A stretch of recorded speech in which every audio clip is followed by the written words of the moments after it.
You suggested that there's this evolving memory behind nature, but that it also involves minds, our minds and the minds of other species, and it connects them in ways that the standard view of minds that we have doesn't seem to be able to make sense of. And I know that you've done various experiments looking at the possibility, for example, that real telepathic connections in some description do exist between people and between animals as well. And you seem to have come across quite a bit of evidence that that actually exists. Yes, well, I think the reason I'm interested in these telepathic phenomena is because what they show is that minds can be interconnected at a distance. There's a kind of non-local or entanglement between minds at a distance. I come to this not because I'm primarily interested in weird phenomena, but because I'm a biologist. And when I started thinking about the possibility of telepathy, I thought, if this really exists, then it's not something supernatural or paranormal. It's likely to be something natural and normal. That's a form of communication rooted in our animal heritage, our biological heritage. So I started looking for telepathy in animals before I looked at people. And I thought I'd start with the animals we know best: dogs, cats, horses, parrots, and so on, domesticated animals. And I started looking around at what they do and asking people who have a lot of experience with animals if they'd ever noticed that these animals could pick up their thoughts or intentions. When I did that, I found that not only my own experience, but many other people's experience suggests that animals do indeed respond.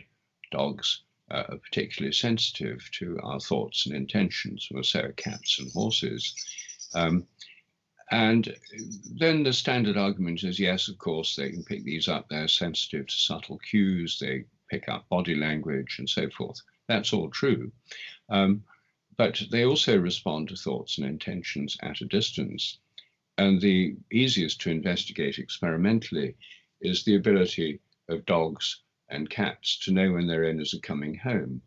About 50% of households with dogs and about 30% of households with cats, according to randomized surveys in Britain and America, people in those households say that their dog or cat anticipates the arrival of a member of the family.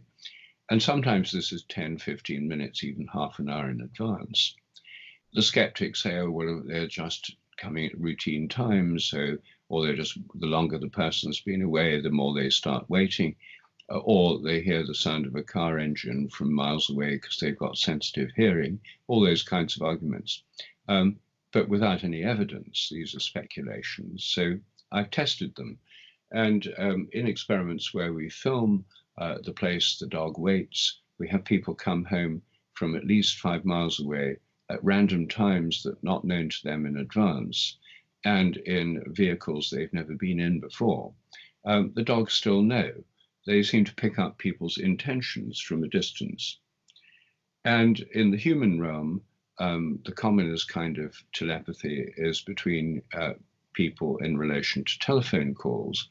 More than 80% of the population have had the experience of thinking of someone who then calls on the phone and then saying something like, that's funny, I was just thinking about you.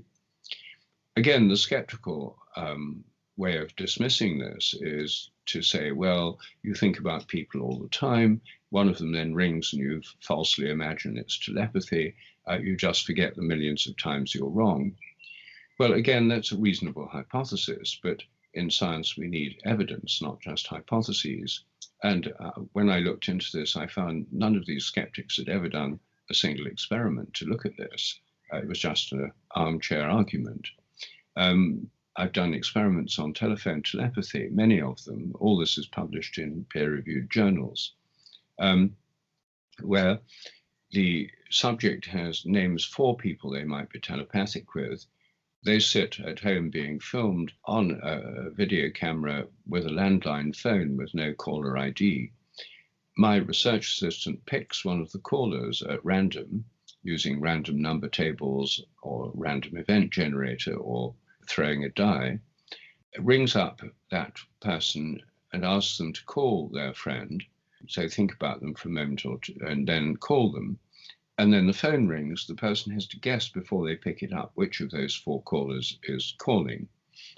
And if they were just guessing, if it was just coincidence, they'd be right roughly one time in four, 25%. In fact, in these experiments, the hit rate was 45%, with hundreds of trials, massively significant statistically.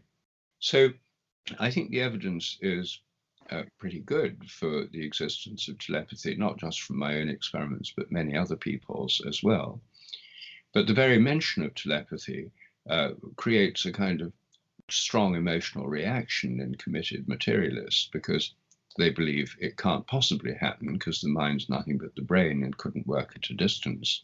Therefore, all the evidence for it must be flawed or fraudulent. And they get incredibly angry sometimes about this because it violates a taboo that the materialist worldview creates against psychic phenomena.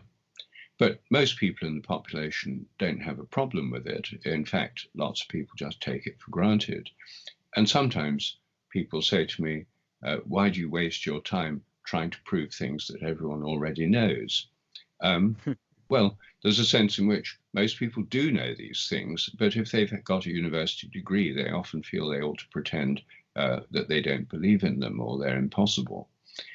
So, yes, I think there's a lot of evidence. The interesting thing, though, is if you look at the natural history, telepathy occurs between bonded members of groups. It doesn't happen with random people, or at least not very much. Typically, it happens between dogs and their owners, the people who are strongly bonded with their dogs or their cats or their horses. It occurs between humans, telephone telepathy, between members of families, mothers of children, lovers, husbands and wives, close friends, close colleagues.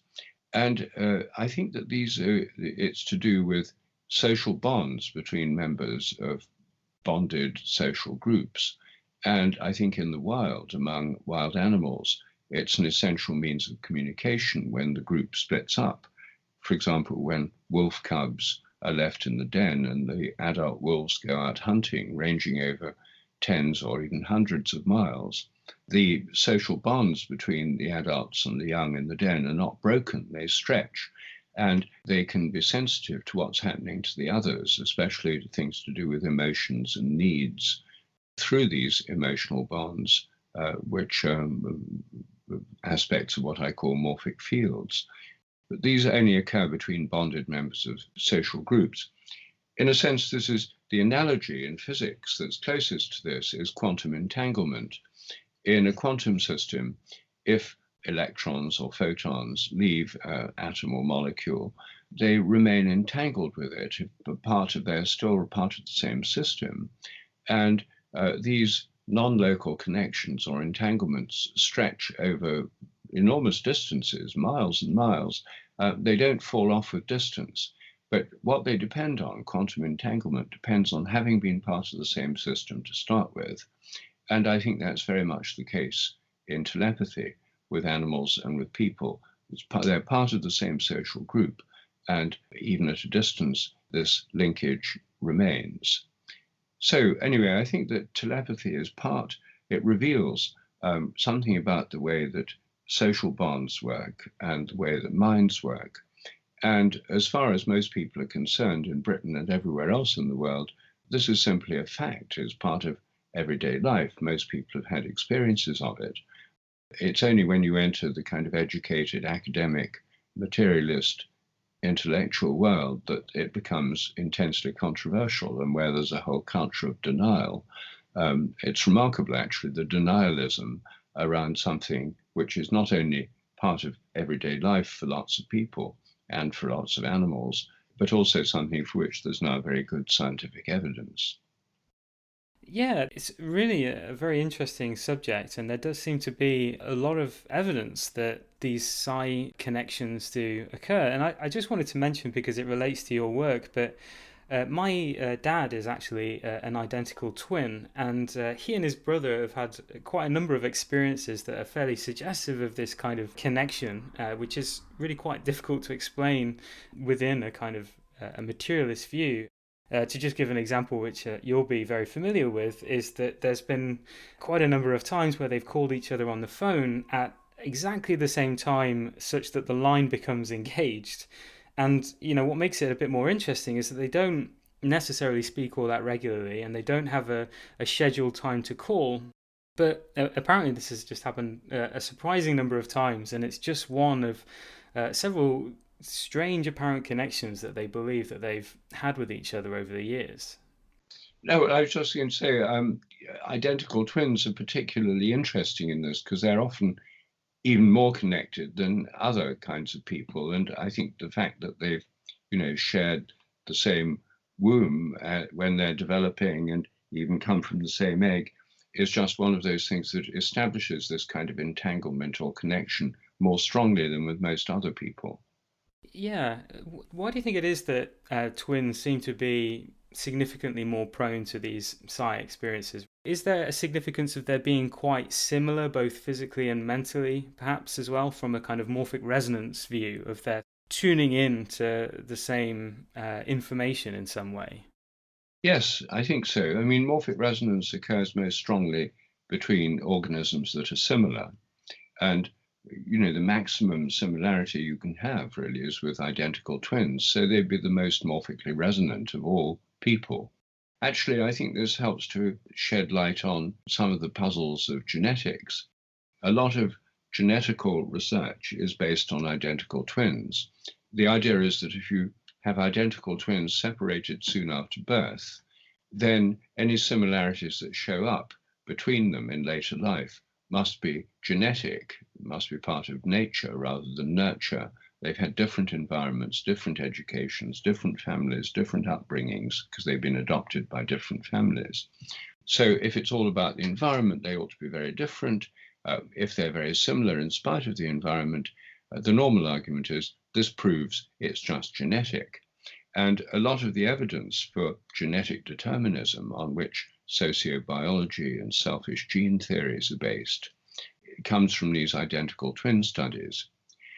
But what they haven't taken into account, because they've either not thought about it or simply dismissed it out of hand, is the possibility that these similarities might be due to morphic resonance. The twins separated soon after birth are very similar. They've shared the same womb, they have the same genes, they have the same cytoplasmic source, they come from the same egg, monozygotic twins.